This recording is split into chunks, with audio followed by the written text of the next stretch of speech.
তড়কা কিন্তু গ্রীষ্মকালের থেকে শীতকালেই বেশি ভালো লাগে। আর রাত্রেবেলা রুটির সাথে তড়কার জুড়ি মেলা ভার। কিন্তু বাড়িতে যদি তড়কার কলাই না থাকে বা একই কলাই দিয়ে তড়কা খেয়ে খেয়ে যদি বোর হয়ে যান, তাই এই রকম গোটা মুসুরির ডাল দিয়ে একবার তড়কা বানিয়ে দেখুন। আমার তো খুব ভালো লাগে আর আমি 100% শিওর যে এটা আপনাদেরও ভালো লাগবে। তো এই প্রসেসে একবার বানিয়ে দেখুন। এখানে গোটা মুসুরিটাকে আমি হলুদ আর নুন দিয়ে প্রেসার কুকারে সিটি দিয়ে নেবো। তারপর আমি কড়াইয়ের মধ্যে তেল দিয়ে আগে ডিমগুলো ভেজে নেবো। তো ডিমগুলো ভাজার সময় আমি ডিমের মধ্যে নুন দিয়ে দেবো। নুন দিয়ে ডিমগুলোকে ফাটিয়ে দিয়ে নেবো। তারপর ওগুলোকে ভালো করে সুন্দর মতো, যেমন আমরা তড়কায় ঝুড়ি করে দিই, ঠিক সেরকমভাবে দিয়ে দেবো। আর এখানে তড়কার রেসিপি কিন্তু পুরোটাই নর্মাল তড়কার মতনই থাকবে। তো আমি কিভাবে বানাই সেটাই আমি এখানে দেখিয়েছি।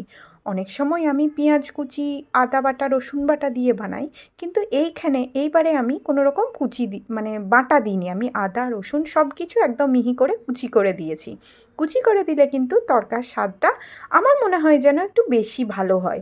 এমনি বাটা দেওয়ার থেকে কুচি করে দিলে আদা রসুনটা তড়কার স্বাদ কিন্তু বেশি ভালো হয়। তো এখানে তেলের মধ্যে প্রথমেই আমি দিয়ে দেবো আদা আর রসুনের কুচিটা। ওগুলো ভাজা হয়ে গেলে ওগুলোর থেকে যখন সুন্দর একটা গন্ধ বেরোবে, তার মধ্যে তখন আমি পেঁয়াজ কুচিটা দেবো। আর অন্যান্য তড়কার একটা কলাইয়ের যে স্মেলটা থাকে সেটা খুব স্মেলটা খুব বেশি থাকে, কিন্তু এখানে ওই স্মেলটা থাকে না। এই তড়কার মুসুরির ডাল, গোটা মুসুরি দিয়ে যদি আমরা তড়কাটা বানাই, তাহলে কিন্তু এর স্মেলটা খুব ভালো হয়। তো এরপর ওর মধ্যে দিয়ে দেবো নুন, হলুদ, কাশ্মীরি লঙ্কার গুঁড়ো, আর আমি এখানে মিক্স মশলা দিয়েছি। তারপর টমেটো দিয়ে দেবো। জল দিয়ে মশলাটাকে ভালো করে কষিয়ে নেবো। মশলাটাকে একটু সময় নিয়ে কষাবো। যখন মশলার থেকে পুরো ভালো মতো কষিয়ে তেল বেরিয়ে যাবে, তখন কিন্তু আমি এর মধ্যে তড়কার সেদ্ধ ডালটা দেবো।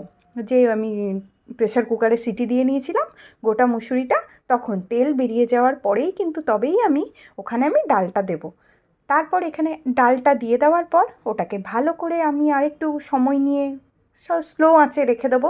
ওটা যখন একদম সুন্দর মতো একটা গন্ধ বেরোবে, ওর থেকে তড়কা তড়কা গন্ধ বেরোবে, তখন ওর মধ্যে আমি দিয়ে দেবো ভেজে রাখা ডিমগুলো, ধনেপাতা কুচি আর কাঁচা লঙ্কা কুচি। এখানে ঝালটা নিজের মতো সবাই দিতে পারবেন। আমি ডিমগুলো দেওয়ার পর, এই ধনেপাতা কাঁচা লঙ্কা দেওয়ার পর আরও কিছুক্ষণ সময় নাড়াচাড়া করে ওর মধ্যে ঠিক নামানোর আগে আমি দিয়ে দেবো, যেটা তড়কায় সাধারণত আমি জানি না কেউ দেন কি না, কিন্তু আমি দিয়ে থাকি। এর মধ্যে আমি দেবো কসুরি মেথি, গরম মশলা গুঁড়ো আর 1 চামচ ঘি।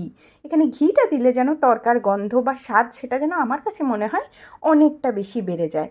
তো শীতকালে এরকম গোটা মুসুরির ডাল দিয়ে তড়কা একদিন বানিয়ে রুটির সাথে খেয়ে দেখুন। আমার মনে হয় এমনি তড়কার থেকে এটার স্বাদ কিন্তু আমার কাছে একটু বেশি মনে হয়।